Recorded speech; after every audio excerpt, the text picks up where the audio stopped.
Hello and welcome to day 4 of Dominion Allies previews. Yesterday, I made a couple of mistakes with my interpretation of the rules, most notably with Elder. I know there was another one, and now I'm sort of blanking on what it was. But in any case, hopefully I can read. Oh, I know what it was. It was with Architects Guild. I said, that you could only trigger it once, unlike Haggler, where you could get a bunch in play, and that's true in a sense.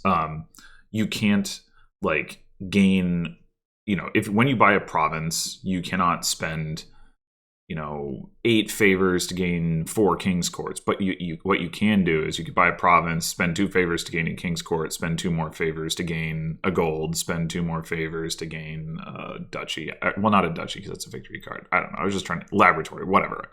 I totally overlooked that. So hopefully today I can do a better job of actually reading the rules and understanding what's going on. So apparently recursion is a smaller sub-theme of the set. Ways to get a card back somehow. First, it's another split pile, the Wizards.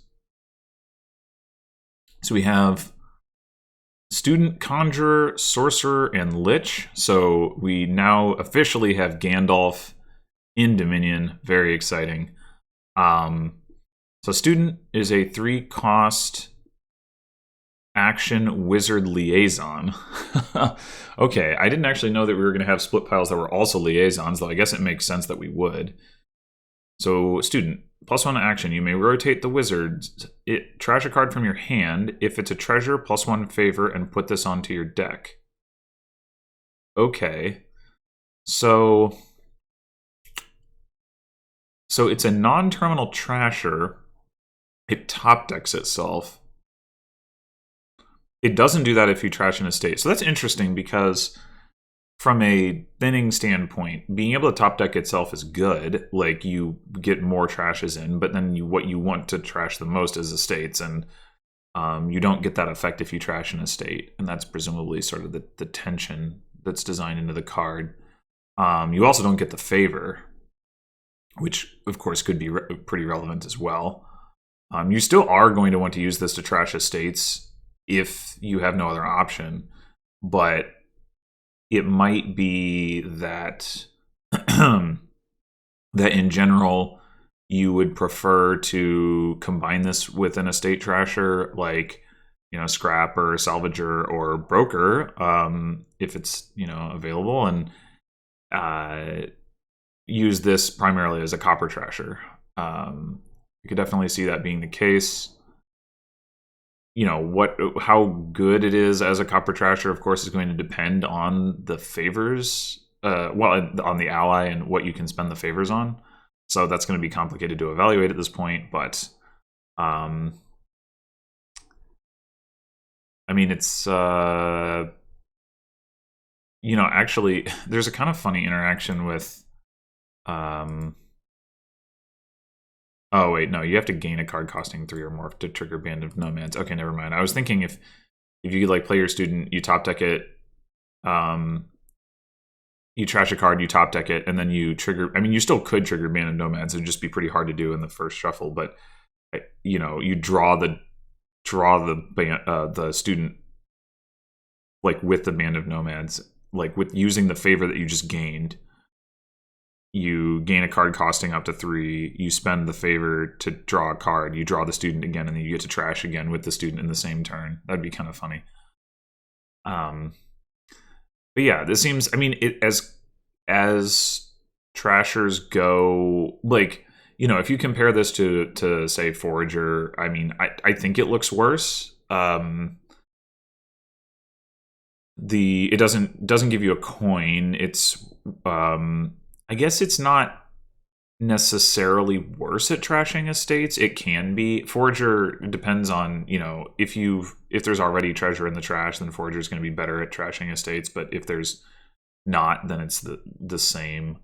Is a coin better than a favor in top decking? Maybe it's not. Actually, maybe in the early game, Student is better at trashing copper than Forager is. It's hard to say. It's going to depend on what you're trying to buy. The one coin that you get from Forager is usually not enough to hit like a 5, for example, because you're still removing a card from your hand by playing the Forager. Even if you look at it as like, I trashed a copper, I got a coin, so it was like I didn't have to lose the copper, but you still had the Forager taking up space in your hand. So like, if you're not trying to hit 5 anyway, this is going to be faster than Forager, at least. So maybe it actually is better. Hard to say without knowing, what all the favors are going to do, though. All right, so Conjurer, 4-cost action duration wizard. Gain a card costing up to 4. At the start of your next turn, put this into your hand. Put this into your hand. So not the card you gained, but the Conjurer. So long as you have the terminal space, you can just completely reliably play this every turn. That's interesting. Yeah, that's I can see why why this is called like recursion themed. How good is that? I mean, if nothing else, it like sort of makes it not a stop card in the same way that, like, after the first time you play it, in the same way that most gainers are obviously stop cards. You do have to have the terminal space, so like as soon as you don't play this in a turn, then it goes back into your shuffle and it becomes a stop card again. And you need to have something that you want to be gaining that costs up to 4, which you don't always have something like that. Although, I mean, there's usually something like Hermit gaining cards only costing up to 3. You can sometimes run into situations where there's like not really, and you want to play the Hermit. There's not really anything you want to gain, particularly at 3. 4 is a lot more generous from that standpoint. It could still happen, but it's a lot less likely. So that probably isn't going to be too much of an issue. And I mean, I guess if you you don't want anything, it's a little bit easier to justify not playing this than Hermit, because it's not like it's trashing. But yeah, I mean, it's a pretty cool effect. It's really going to depend on terminal space, like how powerful this is. But it seems like it could be pretty powerful. It's a duration, so it stays, in order to get into your hand, it stays out. So it doesn't just like magically warp into your hand from wherever. I wonder if that means that it, like, if you throne this, does the throne room stay out? Because it's not like 2 conjurers go into your hand at the start of the next turn. That's not clear to me. I wouldn't think it would need to, but I don't know if the duration rules are generalized in a way such that it would stay out anyway. All right, so then we have the 5-cost Sorcerer action attack wizard. Gandalf is attacking us? That's very rude. +1 card, +1 action. Each other player names a card and then reveals the top card of their deck. If wrong, they gain a curse. Oh. So it's sorcerer, but instead of sorceress. Yeah, right. Okay, sorcerer and sorceress. But yeah. So you get to curse your opponent if they're bad at deck tracking, rather than you getting to curse them if you're good at deck tracking, or something like that. I mean, that's an oversimplification, obviously, but I think this is worse than sorceress. Like, you have less control over what happens. So like the deck, any kind of deck inspection stuff helps you curse with sorceress, but makes you less likely to curse with sorcerer. I mean, I guess in the very general case, no deck inspection, no other particular effects that are going to make you more likely to guess correctly. I suppose sorcerer is more likely to hit because you're more likely to guess wrong than right, because there's a variety of cards in your deck, and so any particular card you might guess is probably less than 50% chance that you're right, and therefore maybe the sorcerer outperforms the sorceress in that context. How often are you not going to have something that changes that, though? I guess I don't know.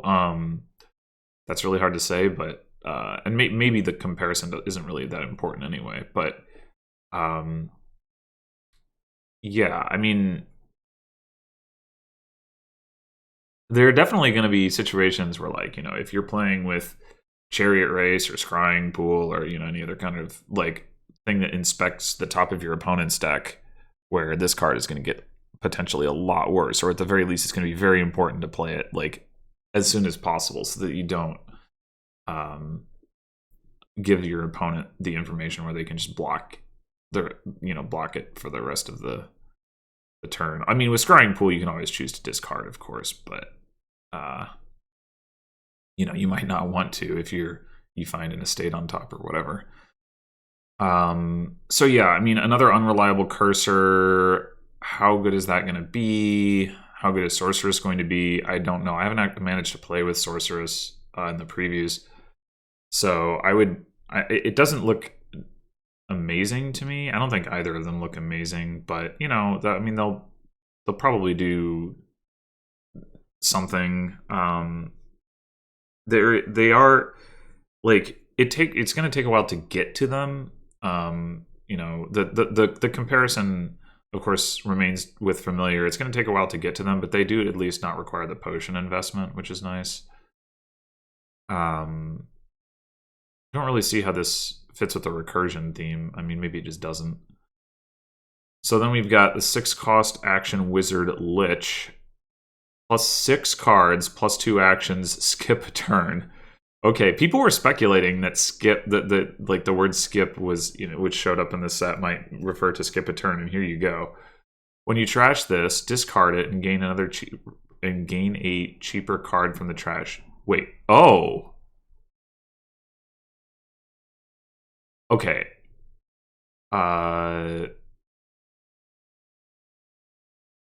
I think if I'm reading this correctly, it's like Fortress, except instead of going into your hand, it goes to your discard. Let's see if Lich comes back when you try to trash it, like a Fortress, only not to your hand. Yes. Okay.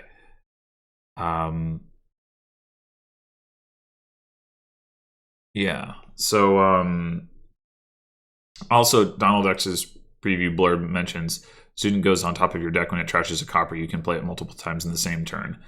I mean, that's very unlikely in the opening, right? I mean, it depends on what you open with, but you'd have to have something that draws non-terminally. You'd have to play your student, play the your cantrip or whatever, and then play your student again. I mean, obviously that's possible, but it's not super likely. But as the game goes on, obviously then it becomes more likely. So that's a good thing to mention. I've kind of overlooked. Anyway, yeah, it seems like the primary use case for Lich, or use cases, I guess. So one thing, and that Donald X mentioned, is like, okay, you play this on your last turn of you're planning to pile out or whatever, so you're going to skip a turn, but it doesn't matter because the game's going to be over. And plus 6 cards, plus 2 actions is completely bonkers. Like, I don't think we've ever seen anything like even close to that insane of an effect from a single card in terms of deck control. So that's one thing. The other thing you can do is use this as like a crazy trash for benefit card, where you don't ever play it for its effect. You just keep trashing it into 5 costs, ideally with a card that itself has a trash for benefit effect, like Apprentice or Salvager or Broker or whatever, and you gain some other effect. You gain 5 costs, and the Lich sticks around, which is thematically fun. I like that. So that's another thing you can do. I guess the third thing you can do, depending on the board, like, it's possible that if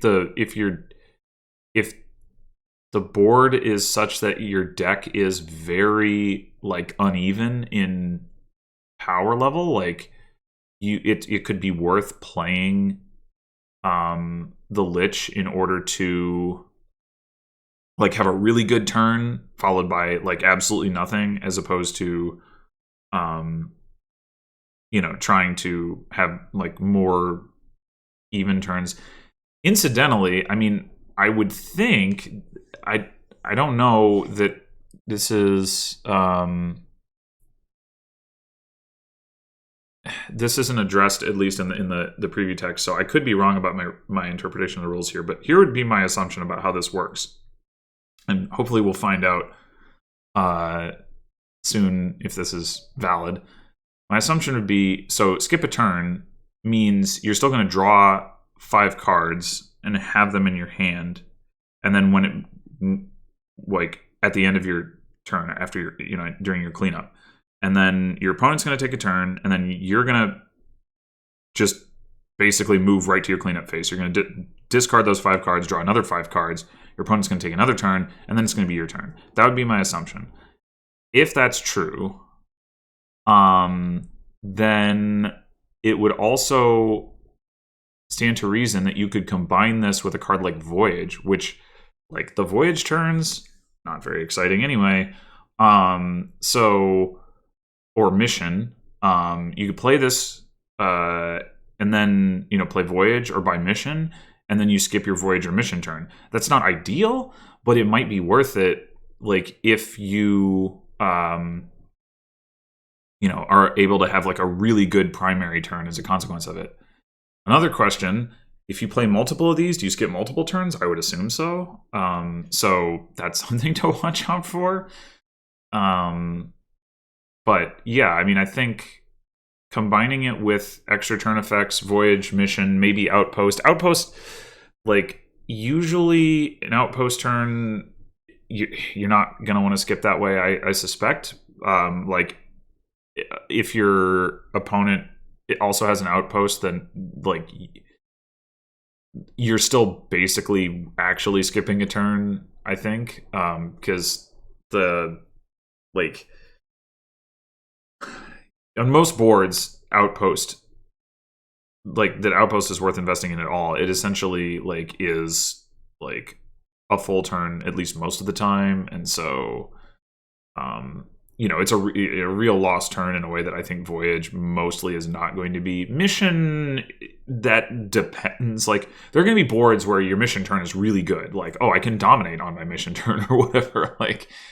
Yeah, so I'm totally fine. And then there's going to be other boards where Mission doesn't really do much of anything, and that would be the kind of board where you play the Lich, you do some stuff, you buy Mission, and then you skip your Mission turn, and you're like, who cares? But yeah, I think there are going to be some ways to work around that skip a turn thing, but it's not going to be easy by any means. Okay, so let's move on to the next set of cards. We have Merchant Camp and Highwayman, which are apparently more recursive cards. Merchant Camp, +2 actions, +1 coin. When you discard this from play, you may put it onto your deck. So this is a bad fishing village that you can always get back. So the advantage of it, obviously, is you're going to start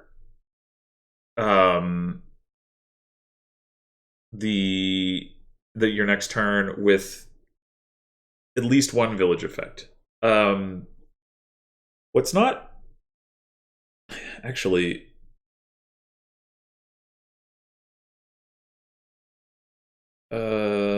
okay, right. You do discard from play before you draw your next hand, so yeah, you will get to top deck it into your hand as opposed to having it the 6th card in your deck or whatever. But yeah, it's not totally clear to me that's actually going to be that good necessarily. I mean, it is not much better than an Acropolis. Like, the real power of Fishing Village, of course, is the duration effect. And this gives you that duration effect in the sense that you're going to have the actions to start the next turn. Although, well, right, but Fishing Village, it is not in your hand, so it's not acting as a stop card that turn. So Fishing Village cost you like half a card of draw. This like always costs you a card of draw, essentially. So I mean, on the turns where you would play it, I guess in a sense it's better because it could have been top decked already, whereas excuse me.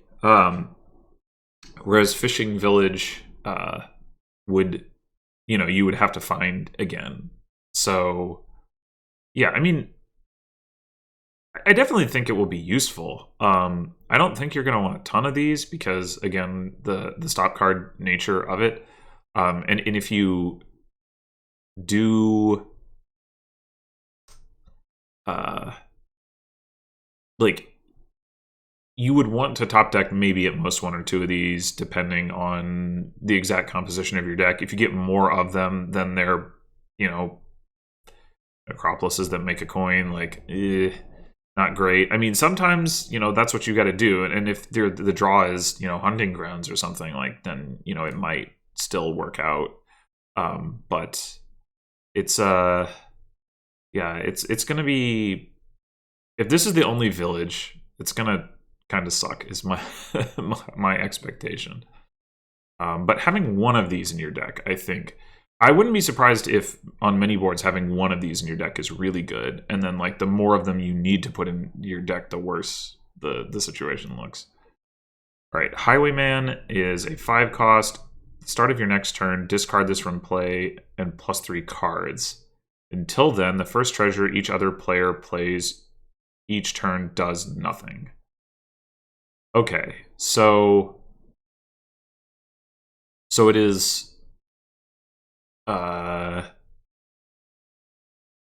It is basically like the Haunted Woods effect, except you can play it every turn, which is interesting. Like you discard this from play, you draw 3 cards, and you can draw back around to your Highwayman and play it again. That compared to a card like Haunted Woods or Swamp Hag or the other Raider, like those other like duration effects, like that it's definitely better by virtue of having that discard from play clause. The attack, though, on a lot of boards, that's not going to be very good. Like it's essentially going to be like the -1 coin token. That's like compared to the Haunted Woods effect, right? That's a lot worse. I mean, if you get totally clean and now you have no coppers and you're playing, the first treasure you play is silver, then it's -2 coins. Okay, that's more. If you have, Storyteller, and you're like, oh man, I got these golds, I want to play them for draw, but whoops, then that's even stronger. So like, there's definitely like potential there for it to do more than just like cancel out a copper, but a lot of times it is going to be canceling out a copper, and that's not a super strong effect. So you're going to mostly be interested in the draw part of this, I expect, in that situation. Yeah, the treasure attack part is going to be, on some boards it's going to be potent, but I think on a lot of boards it's going to be more of a nuisance than like a really powerful effect. But yeah, the fact that you can potentially play this every turn, and not only can you play this every turn, but it's a duration draw effect that is going to be like at the bottom of your shuffle, essentially, which means you're not going to. If you can draw your deck every turn, you're never going to like have it like in your opening hand and be like, oh no, like I need to see my other stuff first, not this duration draw card. Like that's not going to be a problem. So that's pretty cool. I think, yeah. So basically, what I think is that as a draw card, this is a really nice card. More so than like that I care so much about the attack. I'm sure the attack will be good sometimes, but as a draw card, I think this is actually really strong. All right, I need to pause for just a second here. Okay. Oops. Need some water. moving right along, we've got two more ally cards. And those are Island Folk and Order of Masons. So, Island Folk, at the end of your turn, if the previous turn wasn't yours, you may spend 5 favors to take another turn. Well, alright then. This is... this seems just stupid good. Holy crap. I mean, it doesn't have the outpost limitation. It doesn't have the mission limitation. It doesn't have the voyage limitation. Like, wow. Oh my gosh. Thinking about this in terms of underling, you're not going to be able to do this every turn unless you get like 5 underlings. So, I mean, that's, something to consider. Although, actually, no, that's not true, because you can... Once you've triggered it once, you can play underlings in your Island Folk turn in order to store up for the next turn. So, like, if you have... As long as you have at least 2... or 3... I guess you'd need 3 to be able to fire off every other turn, really. Because otherwise you'd deplete over time. But yeah, if you had 3 underlings, you store up until you have 5, you fire that off, then you play 3 of them during your Island Folk turn, and then you play 3 more during your next regular turn. Now you've got 6, and you fire it off, and and so on. So yeah, that seems really, really good. Holy crap. I mean, if you're playing with Broker and you need to trash something expensive to get this, I mean, by all means, do it. What are the other liaisons? Can I remember? Probably not. Let's see. Bauble. Having to have 3 baubles in your deck could be a little annoying, but definitely worth it. Let's see. What else is there? Student. Oh, that's gonna be that'll be hard. To get 5 favors with student. Trashing with the, like, you have to trash a charger and you only get 1 favor for it. That's pretty rough. Let's see, what else is a liaison? Have we even seen any other liaisons? Not totally sure. Just looking through the cards right now. Looks like we have not. Okay, so that's it. But yeah, I mean, there may be cases where it's really hard to actually accumulate the 5 favors, but wow, is that strong. Wow. As Ryan George would say. And then we've got Order of Masons. When shuffling, you may pick up to 2 cards per favor you spend to put into your discard pile. Oh. So this is essentially like Annex, right? So like Annex is like you can select up to 5 cards to not go into your shuffle. Although I think Annex like triggers a shuffle, but whatever. It's that's the most similar effect. I mean, Annex is real bad, but this is, has a completely different like cost mechanism, and you're not spending 8 debt to gain a duchy. So up to 2 cards per favor. I mean, that's a pretty good exchange rate. So you could like, you shuffle, you spend like 3 favors and take your 4 provinces and 2 duchies and stick them in your discard pile, and everything else goes in your deck. And now, like, great, you've got a greenless shuffle. That also seems quite strong. I don't.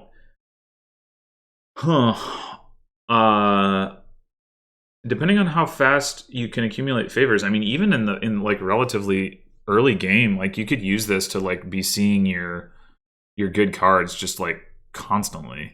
I mean, you do have to be careful, because it's like when you trigger a shuffle. So like if you're like, okay, I'm gonna spend 1 million favors and get rid of everything except my my like, you know, 3 best action cards or something, and then those are on top of my deck, and then I draw my hand, and now I play those, and now I'm not triggering a shuffle because I, you know, like, or I trigger a shuffle mid-turn with just bad cards in it, or either that, or I, you know, when I draw the 2 more cards from my next hand, like that triggers the shuffle. But either way, you know, I'm not triggering a shuffle at the end of the turn, which means that I can't put the good cards back.